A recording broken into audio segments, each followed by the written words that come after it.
আসসালামু আলাইকুম আমার প্রিয় ভাই বোনেরা, আজকে আপনাদের মাঝে ইউনিক ডিজাইনের পাপড় নিয়ে আপনাদের মাঝে হাজির হয়ে গেলাম। জানি না কেউ কখনো বানিয়েছেন কিনা, আর যদি কেউ বানিয়ে থাকেন অবশ্যই কমেন্ট করে জানাবেন। তো এই পাপড়টা ভেজাল মুক্ত, বাচ্চারাও খেতে পারবে, বড় মানুষও খেতে পারবে। এটা দুর্দান্ত স্বাদ, সো সবাই তৃপ্তি করেই খেতে পারবেন। আর আলহামদুলিল্লাহ এটা খেতে খুবই টেস্ট। সো আপনারা ফুল ভিডিও দেখতে থাকুন কিভাবে এটা তৈরি করেছি। আর বিশেষ করে বাচ্চারা এই পাঁপড়টা খেতে খুবই পছন্দ করে। আমার ছেলে তো খেয়ে একটু পর পরে বলছে যে আম্মু আরও খাবো আরও খাবো। যাই হোক, সো আপনারা বাসায় ট্রাই করবেন, বাসায় ট্রাই না করলে বুঝতে পারবেন না। আর বাইরের ভেজাল খাবার না খেলেই ভালো, বাসায় একটু কষ্ট করে বানিয়ে খেলে খেতে খুব ভালো হবে, আর শরীরের কোনো ক্ষতি হবে না আল্লাহর রহমতে। সো আমি ফার্স্টে এখানে 1.5 কাপ চালের গুঁড়ি নিয়ে নিলাম। এটা ডিপের মধ্যে ছিল, যার কারণে এমন চাকা হয়ে আসে। যাই হোক, এটাকে আমি ভালো করে ভেঙে তারপরে এখানে দিয়ে দিলাম পরিমাণ মতো লবণ। সো এখানে কিন্তু আতপ চালের গুঁড়ি আর হচ্ছে ভাতের চাল মিশানো। আর ভাতের চালের গুঁড়ি দেওয়ার কারণ হলো যাতে এটা নরম হয়, কোনো না ফেটে যায়। সো আমি এখানে পরিমাণ মতো লবণ দেওয়ার পরে দিয়ে দিলাম এখানে ধনিয়া পাতা। তো ধনিয়া পাতা দিয়ে দেওয়ার পর আমি এখানে 1 কাপ পানি দিয়ে দিলাম। পানি দেওয়ার পর এটাকে আমি ভালো করে মিশিয়ে নিয়েছি যাতে করে গুঁড়িটা সুন্দর করে মিশিয়ে যায়। সো দেখতেই পাচ্ছেন এটা এক পর্যায়ে গুঁড়িটা মিশে গেল। তো দেখলাম পানির পরিমাণটা বেশি হওয়ার কারণে আমি এখানে আরও 1/2 কাপ গুঁড়ি দিয়ে দিলাম। মোট 2 কাপ গুঁড়ি দিয়েছি। সো দিয়ে দেওয়ার পরে এটাকে আমি আবারও ভালো করে ম্যাশ করে নিচ্ছি যাতে করে ভালো করে মিশে যায়। তা আস্তে আস্তে এক পর্যায়ে আমি মিশানোর পরে এটাকে আমি অনেক ঠান্ডা হওয়ার কারণে এটাকে ভালো করে আমি গুলাতে পারছিলাম না। তো যাই হোক, এটাকে তারপরে আমি ভালো করে গুলিয়ে নিচ্ছি। আর এই দেখতেই পাচ্ছেন ব্যাটারটা কেমন হবে। তো আমি এটাকে ভালো করে কষলিয়ে নিলাম যাতে করে সুন্দর হয়, মিহিন হয় আরও। তো আমি এখানে স্বাদ মতন দিয়ে দিলাম শুকনো মরিচের গুঁড়ো। তো দিয়ে দেওয়ার পর এটাকে আমি আবারও ভালো করে মিশিয়ে নিচ্ছি। তো মিশানো হয়ে যাওয়ার পর আমি এটাকে 1 ঘন্টার জন্য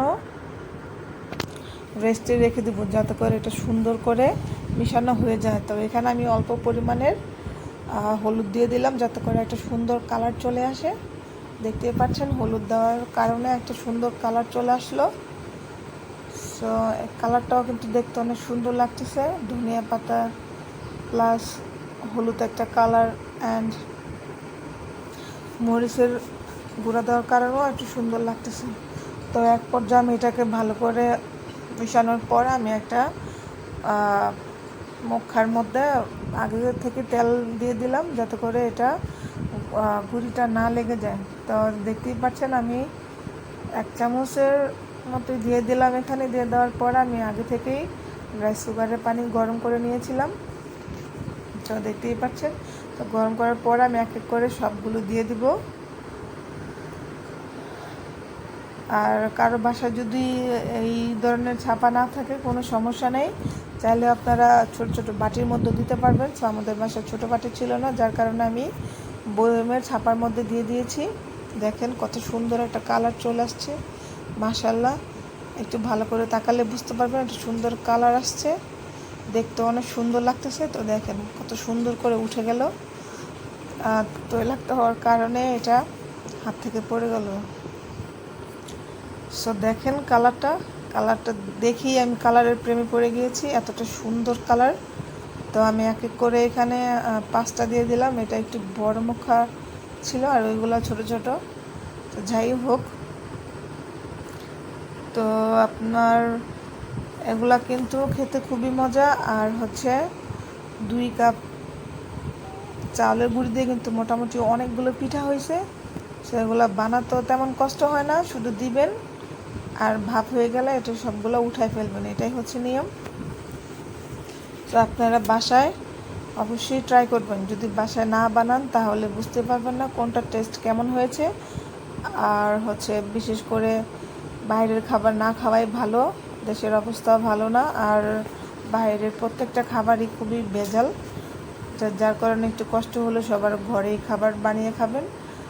টেস্টও হবে আর হচ্ছে ভেজাল ছাড়া। তো আমি 2-3 দিন তেমন রোদ ছিল না, যার কারণে 3 দিনের মতো লাগছে আমার এগুলো শুকাইতে।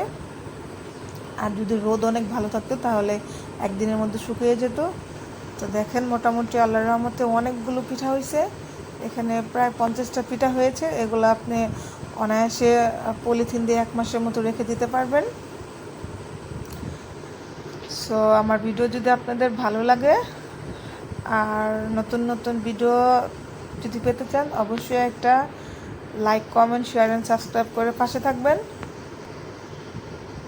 আর আর এইসব ভিডিও যদি পেতে চান তাহলে অবশ্যই একটা কমেন্ট করবেন।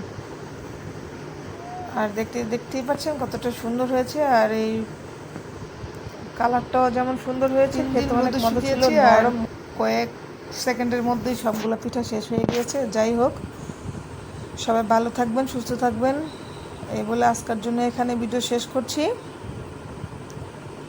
আল্লাহ হাফিজ।